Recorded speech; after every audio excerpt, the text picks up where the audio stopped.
श्रोताओं नमस्कार, ये है edu.in और आज हम बात करने वाले हैं महाराजा अशोक और उसके शासनकाल के बारे में। बिंदुसार की मृत्यु के बाद उसका पुत्र अशोक गद्दी पर बैठा और मौर्य राजाओं में सबसे महान शासक हुआ। बौद्ध परंपरा के अनुसार वो अपने आरंभिक जीवन में बहुत ही ज्यादा क्रूर था और अपने 99 भाइयों का कत्ल करके राजगद्दी पर बैठा था। लेकिन ये बात केवल किंवदंती पर ही आधारित है, इसलिए गलत भी हो सकती है। अशोक पहला भारतीय राजा हुआ जिसने अपने अभिलेखों के सहारे सीधे अपनी प्रजा को संबोधित किया। उसके अभिलेख भारत में प्राकृत भाषा के सबसे पुराने निर्देश प्रस्तुत करते हैं। ये अभिलेख न केवल भारतीय उपमहाद्वीप में ही अपितु अफगानिस्तान में भी पाए गए हैं। अब तक 45 स्थानों में कुल 181 पाठांतरों में पाए गए हैं। प्राकृत में रचे गए ये अभिलेख साम्राज्य भर के अधिकांश भागों में ब्राह्मी लिपि में लिखित है, किंतु पश्चिमोत्तर भाग में ये खरोष्टी और अरामाइक लिपियों में मिलते हैं और अफगानिस्तान में इनकी भाषा और लिपि अरामाइक और यूनानी दोनों ही है। अशोक के अभिलेख सामान्यतः प्राचीन राजमार्गों के किनारों पर स्थित थे। इनमें अशोक के जीवन वृत्त, उसकी आंतरिक और परराष्ट्रीय नीति और उसके राज्य के विस्तार की जानकारी भी मिलती है। अशोक के शासनकाल की सबसे प्रसिद्ध घटना कलिंग युद्ध थी, जो उसके शासनकाल के 13वें वर्ष में हुई थी। अशोक ने अपने बाप दादा से एक विस्तृत साम्राज्य प्राप्त किया था, परंतु कलिंग जो कि उड़ीसा का भाग था का प्रदेश, जो बंगाल की खाड़ी के तट के साथ महानदी और गोदावरी नदियों के मध्य स्थित था, अशोक के राज्य में सम्मिलित नहीं था। इस प्रदेश को जीतने के लिए अशोक अपनी विशाल सेना को लेकर 261 ईसा पूर्व में इस पर चढ़ आया। एक भयंकर युद्ध के पश्चात अशोक अपने लक्ष्य में सफल हुआ, परंतु इस युद्ध में बड़ा रक्तपात हुआ। कोई 1 लाख व्यक्तियों की हत्या हो गई, 1,50,000 व्यक्ति कैद किए गए और इससे भी कई गुना अधिक लोग बीमारी से मर गए। मौर्य राजनीति पर कलिंग युद्ध के प्रभाव की अगर हम बात करें तो इतने बड़े रक्तपात ने अशोक के मन पर गहरा प्रभाव डाला और पश्चाताप करने के लिए अशोक ने अपना मार्ग ही बदल दिया। इस युद्ध ने अशोक की वैदेशिक और आंतरिक नीति को इस प्रकार से प्रभावित किया था, जैसे कि अब उसने दिग्विजय के स्थान पर धर्म विजय को अपनाया और अन्य प्रदेशों को विजय करने के स्थान पर वो लोगों को धर्म के मार्ग पर चलाने के लिए ही तत्पर हो गया। अब उसने धर्म को ही मुख्य आधार बनाया और उसी प्रकार उसके प्रचार प्रसार में लग गया। साथ ही साथ अशोक का अब बौद्ध धर्म की ओर झुकाव हो गया और हो सकता है कि इस युद्ध के बिना अशोक बौद्ध धर्म के सिद्धांतों में विश्वास ना करता हो और ना ही उसके प्रचार में इतनी लगन वो दिखाता हो। इस युद्ध से पहले अशोक भी अपने बाप दादा की भांति शिकार खेलने, मांस खाने, नाच देखने और ऐश्वर्य का जीवन व्यतीत करने में मग्न रहता था, परंतु इस युद्ध ने उसका ध्यान लोक कल्याण की ओर लगा दिया। अब वह रात दिन लोगों की सेवा करने और दुखियों का दुख दूर करने में लग गया। कलिंग युद्ध का अशोक की नीति पर बहुत ही कुछ इस तरह से बुरा प्रभाव पड़ा। इससे सैनिक भावना को काफी हानि पहुंची। जब इतनी बड़ी सेना ने युद्ध का कार्य छोड़ दिया तो उसका कमजोर होना स्वाभाविक ही था। कलिंग की विजय से अशोक का राज्य बहुत ज्यादा विस्तृत हो गया था, जिसमें मस्त उत्तरी भारत, दक्षिण से मैसूर तक के प्रदेश, नेपाल और कश्मीर के कुछ भाग और भारत के बाहर बलूचिस्तान, काबुल, खेरात और बख्तारिया तक के प्रदेश सम्मिलित थे।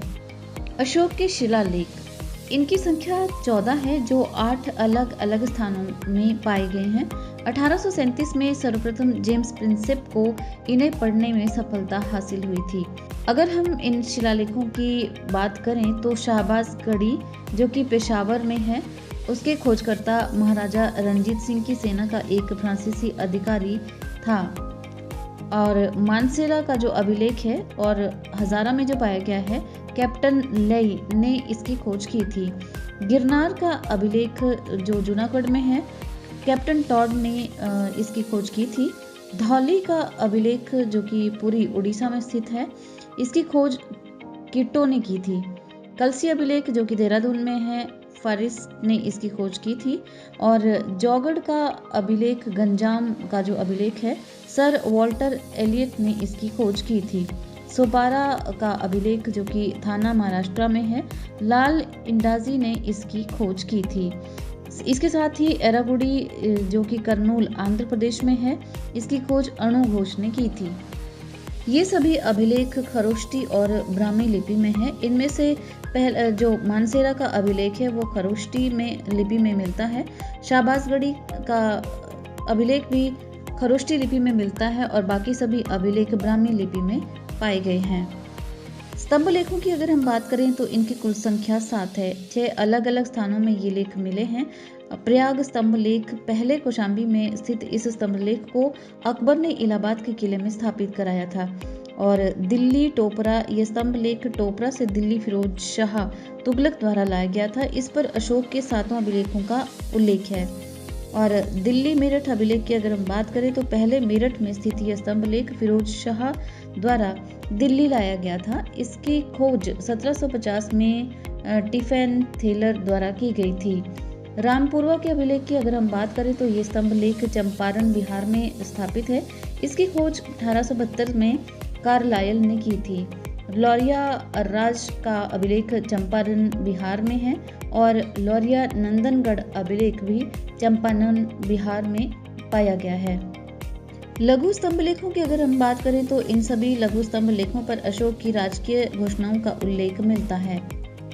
ये अभिलेख हैं सारनाथ, सांची, कौशाम्बी, रुमिंदई, नगलीवा और रानी का स्तंभ लेख। अशोक के 14 शिलालेखों में वर्णित विषयों के बारे में अगर बात की जाए तो प्रथम शिलालेख में पशु बलि की निंदा की गई है। द्वितीय शिलालेख में अशोक ने मनुष्य और पशु दोनों की चिकित्सा व्यवस्था का उल्लेख किया है।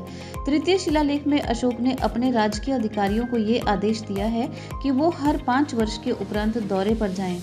इस शिलालेख में कुछ धार्मिक नियम का भी उल्लेख मिलता है। चतुर्थ शिलालेख में धर्म से संबंधित शेष नियमों का उल्लेख किया गया है। 5वें शिलालेख में धर्म महामात्रों की नियुक्ति के विषय में जानकारी दी गई है। छठे शिलालेख में आप निमंत्रण की शिक्षा दी गई है। साथ ही साथ 7वें एवं 8वें शिलालेख में अशोक की तीर्थ यात्राओं का उल्लेख है। 9वें शिलालेख में सच्ची भेंट एवं सच्चे शिष्टाचार का उल्लेख किया गया है। 10वें शिलालेख के माध्यम से अशोक ने यह आदेश दिया है कि राजा और उच्च पदाधिकारी हर क्षण प्रजा के हित के बारे में ही सोचें। 11वें शिलालेख में धर्म के वरदान को सबसे श्रेष्ठ मत बताया गया है। 12वें शिलालेख में सभी प्रकार के विचारों के सम्मान की बात की गई है। 13वें शिलालेख में कलिंग युद्ध का वर्णन एवं अशोक के हृदय परिवर्तन की बात की गई है। 14वें शिलालेख में अशोक ने जनता को धार्मिक जीवन जीने के लिए प्रेरित किया है। तो दोस्तों edu.insight में आज बस इतना ही। अगले ऑडियो में हम बात करेंगे अशोक के शासन प्रबंध और उसके बौद्ध धर्म के बारे में, यानी क्या थी अशोक की पॉलिसी ऑफ धम्म।